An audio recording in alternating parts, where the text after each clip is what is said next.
Mm. I love you. Nga pala, sorry sa inasal ko kagabi. And sorry talaga. Kasi naman di ba, tatakot ako na baka ma-fall ka ulit sa kanya. Siyempre hindi natin alam kung ano man susunod na mangyari. Oo nga, hindi mo nga ako iniwan. Nagkalabuan tayo. And salamat doon, diba? Pero, syempre, yung takot na nararamdaman ko, hindi maialis kasi, diba, sa akin mo kinikwento dati na, ganito, gusto ko si Star, ganito, crush ko siya, ganito, ganyan, kaso hindi pwede, diba, ganon. Kaya ngayon, nung maging tayo, gusto ko talaga malayo ka sa kanya. Kasi hindi ko naman naipilit sa'yo kasi sabi mo nga, magkaibigan lang talaga kayo. And, yun, hindi naman basta-basta yung pinagsamahan nyo. Okay, kaya kahit nasasaktan ako, minsan, niloloko pa sarili ko na, okay ka lang, Krishna, sige, wag ka mag-alala. Wala, magkaibigan din sila. Pero sa nalaman ko na, parang gusto ka na rin niya, diba? Na, gano'n na nga. Parang, nag-isip ako na, paano kung iwan ako bigla ni Don? Paano kung ma-fall ulit siya doon? Kay Star. Ayun na nga, sinabi mo na hindi mo ako iiwan.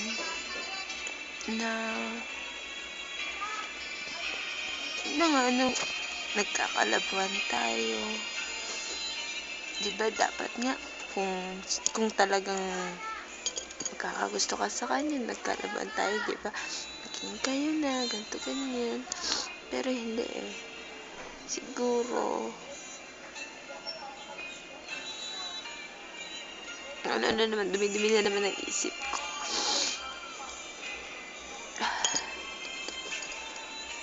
Sorry.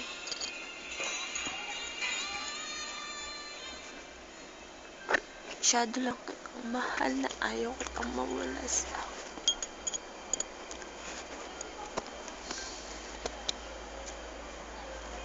Mahal na mahal kita.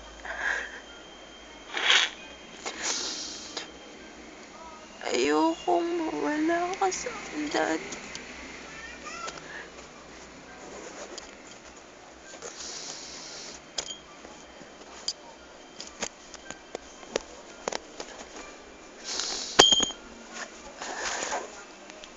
Pero wala naman ako magagawa kung iwan mo ko eh. Magiging masaya na lang ako para sa'yo. Basta tanda, mahal na mahal. Hindi yun magbabago.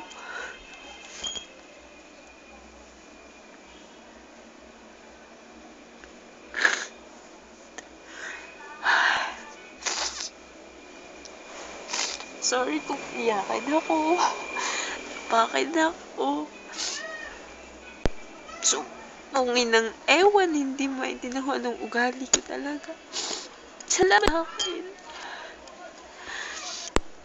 Sa mga pagkukulang ko, sorry. Sa mga katarantaduang ginawa ko sa relasyon natin, sorry, mahal. Ako sa'yo, hindi ko nagagawin ulit. Mahal naman.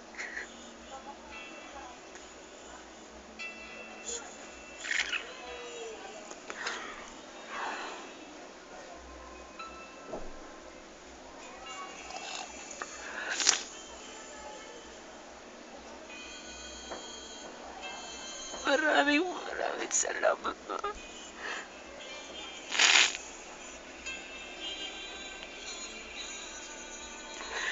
Salamat kasi di mo ko iniiwan kahit gusto ko.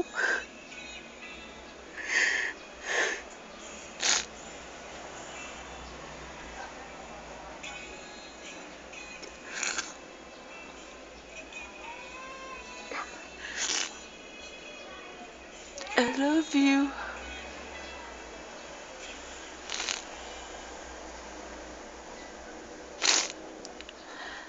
I love you so much. Mahal.